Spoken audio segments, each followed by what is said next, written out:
Assalamualaikum warahmatullahi wabarakatuh. Hari ini pada kelas pasar asuransi kesehatan kita akan membahas tentang pembelian layanan kesehatan oleh pemerintah.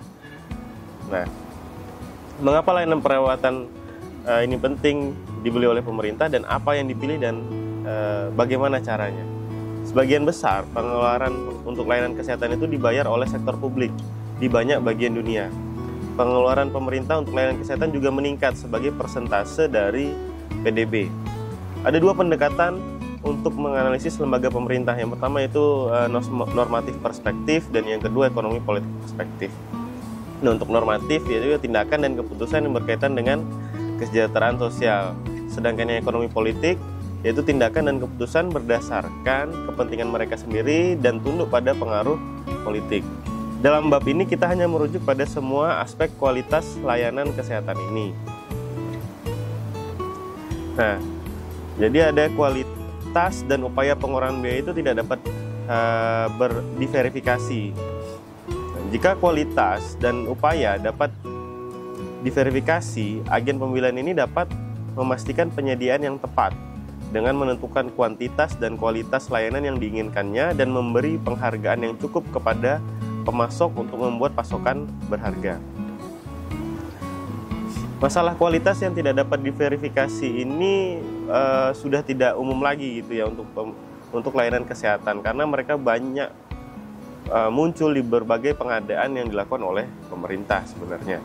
Nah, kualitas dan biaya. Ketika upaya pengurangan kualitas dan biaya tidak dapat diverifikasi, ada potensi konflik bagi pembeli antara kualitas tinggi dan biaya yang rendah daripada yang jelas bahwa kualitas yang lebih tinggi membutuhkan lebih banyak input yang harus dibayar.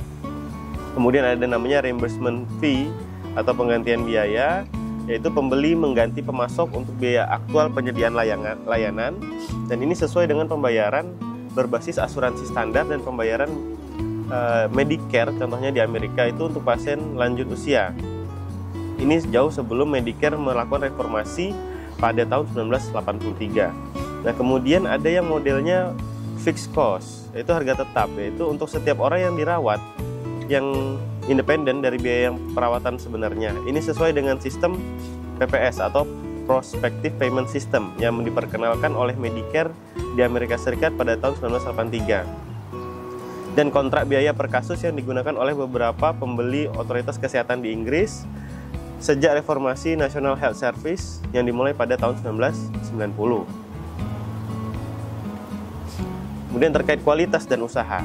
Skema pembayaran semacam itu juga disebut pembagian biaya sisi penawaran untuk membedakannya dari pembagian biaya sisi pemerintahan di mana pasien membayar sebagian dari biaya perawatan. Nah, dengan pilihan yang tepat dari bagian biaya yang diganti atau reimbursement tadi, pembeli dapat mengurangi insentif pemasok untuk memberikan kualitas yang berlebihan. Namun karena upaya efisiensi secara kondisional, perubahan dalam upaya hanya menghasilkan pengurangan urutan kedua dalam kesejahteraan sosial, sedangkan peningkatan kualitas menghasilkan peningkatan urutan yang pertama. Oleh karena itu, sejumlah kecil pembagian biaya meningkatkan pembayaran tetap per pasien yang dirawat. Nah, satu masalah dengan pembagian biaya adalah bahwa biaya aktual mungkin tidak mudah diukur, atau bahkan jika dapat diukur mungkin tidak secara langsung dikaitkan dengan pasien dengan diagnosis tertentu atau dibayar oleh pembeli tertentu. Nah, masalah kedua terkait pembagian biaya muncul ketika upaya pengurangan biaya ini melibatkan biaya non moneter sehingga variabel X, ada variabel tambahan X, Q, I itu bisa lebih dari 0. Nah, kemudian penggantian biaya penuh dan pembagian biaya memiliki efek buruk pada keputusan usaha. Namun, tanpa pembagian biaya, kualitas tidak efisien, yaitu rendah, tetapi upaya efisien tergantung pada tingkat kualitas yang dicapai. Kemudian terkait kontrak kualitas, permintaan, dan harga tetap.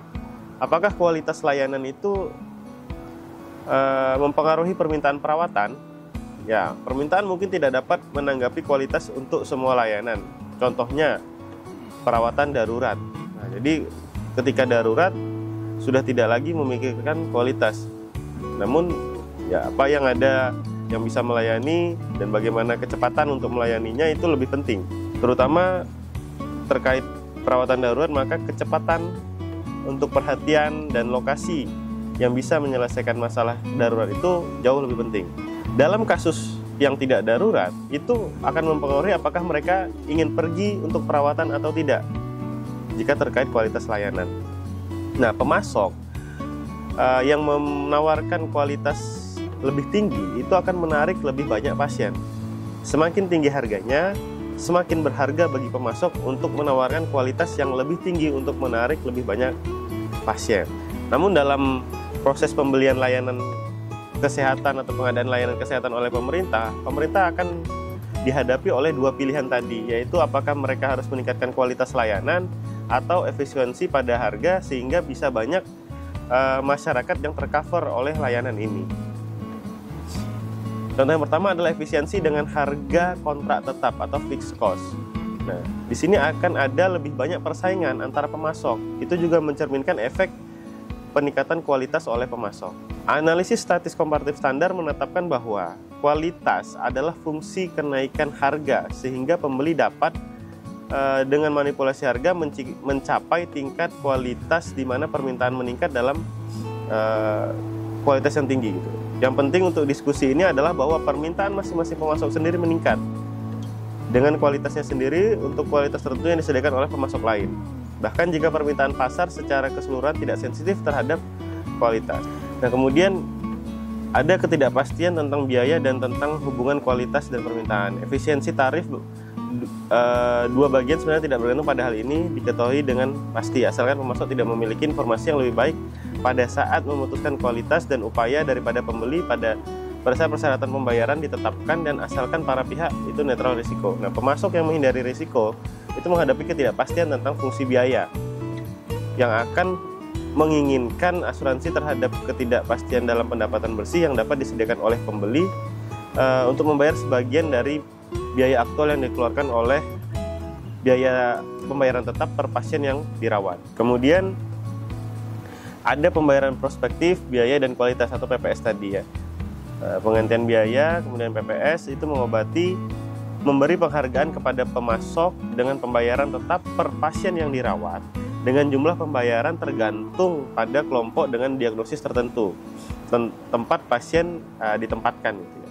Kemudian ada ketentuan untuk pembayaran tambahan bagi pasien yang luar biasa mahal dalam diagnosis tertentu ini, tetapi pembayaran outlier ini hanya berlaku untuk sebagian kecil pasien dan hanya menyumbang 5% dari pembayaran Medicare ke rumah sakit. Nah, kemudian ada mekanisme pembayaran dalam praktiknya di Medicare gitu ya, di Amerika Serikat. Sistem pembayaran prospektif atau PPS tadi untuk Medicare memungkinkan pembayaran outlier untuk pasien yang luar biasa mahal untuk yang diagnosis tertentu ditugaskan kepada mereka. Dalam hal itu akan mengandung unsur penggantian biaya. Nah, jadi seperti halnya PPS di Medicare, tingkat pembagian biaya dalam praktiknya lebih besar daripada yang mungkin disarankan oleh penampilan awal. Penggunaan pembagian biaya menunjukkan bahwa pihak-pihak yang berkontrak menganggapnya itu akan berharga. Seperti yang telah disebutkan, biasanya berharga itu ketika ada informasi asimetris tentang fungsi biaya pemasok itu sendiri atau komposisi biaya campuran terhadap pasien yang akan dirawat. Nah, kemudian ada mekanisme pembayaran khusus, yaitu dengan fixed cost tadi, pembayaran harga tetap, yaitu sambil mengurangi insentif untuk kualitas kelebihan pasokan, namun masih menghasilkan cream skimming gitu ya, karena pemasok memberikan kualitas yang terlalu tinggi untuk pasien yang sakitnya tidak terlalu parah. Nah, didefinisikan sebagai mereka yang mendapat manfaat yang kurang dari kualitas produk tertentu untuk menarik mereka. Nah, Ellis tahun 1998 berpendapat bahwa pembagian biaya linear dengan skema pembayaran dengan kombinasi pembayaran tetap fixed cost dan bagian konstan dari biaya perawatan aktual untuk setiap pasien dapat meningkatkan pembayaran harga tetap, karena untuk total pengeluaran tertentu pembagian biaya mengurangi profitabilitas merawat pasien dengan keparahan yang rendah. Jika keparahannya rendah, maka biayanya lebih rendah, dan relatif terhadap pasien dengan keparahan tertinggi yaitu yang membutuhkan biaya yang lebih tinggi. Ini juga dapat meningkatkan penggantian biaya karena mengurangi insentif untuk kualitas kelebihan pelayanan. Nah, ada cara untuk mengurangi biaya yaitu dengan melakukan penawaran kompetitif untuk memilih pemasok yang berbiaya rendah. Penawaran kompetitif telah digunakan selama beberapa tahun oleh Pusat Pengendali dan Pencegahan Penyakit AS untuk membelikan vaksin. Kemudian program Medicaid mendelegasikan proses penawaran ke organisasi perawatan terkelola yang kemudian pada gilirannya memiliki atau menarik tawaran untuk penyediaan layanan dan memilih pemasok berdasarkan tawaran mereka. Tujuan dari reformasi ini adalah untuk menurunkan biaya, penyediaan layanan, dan beberapa bukti bahwa mereka berhasil dalam hal ini. Kemudian jelas dalam hal ini bahwa pembeli mungkin tidak ingin memilih penawar biaya dengan biaya terendah jika kombinasi kualitas biaya dengan penawar yang biaya rendah itu tidak menarik. Nah, kemudian terkait informasi asimetrik. Kontrak yang optimal sangat sensitif terhadap sifat asimetri sebuah informasi dan apa yang berada dalam bawah kendali pemasok. Asalkan biaya itu dapat dipantau tanpa terlalu banyak biaya, biasanya hal itu optimal bagi pembayar untuk berbagi beberapa biaya yang sebenarnya dikeluarkan dalam perawatan. Kemudian selanjutnya nanti akan ada stick up dan efek Ratchet. Nanti kita jelaskan di pertemuan berikutnya. Nah, sekarang singkat saja terakhir, ini akan membahas terkait tentang anggaran kesehatan yang sudah dikeluarkan oleh pemerintah Indonesia. Nah, di tahun 2018 misalnya ya, itu pemerintah memiliki alokasi sekitar 111 triliun untuk anggaran kesehatan. Kemudian di tahun 2023 kemarin, anggaran pemerintah menjadi 178,7 triliun. Dan di tahun 2024 ini, anggaran kesehatan pemerintah ini sekitar 187,5 triliun.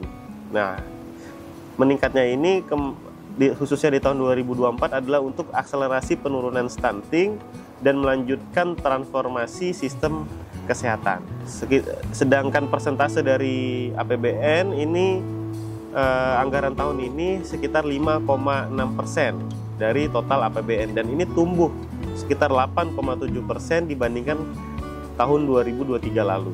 Dan arah kebijakan kesehatan Indonesia di 2024 ini adalah percepatan penurunan stunting, penguatan teknologi kesehatan dan kemandirian farmasi dalam negeri, kemudian peningkatan akses dan kualitas layanan kesehatan primer dan rujukan, penguatan program JKN Jaminan Kesehatan Nasional dilakukan melalui penajaman manfaat program berdasarkan kebutuhan dasar kesehatan. Nah, ini kan pemerintah care gitu ya terhadap asuransi kesehatan ini, dan peningkatan kualitas serta distribusi tenaga kesehatan. Jadi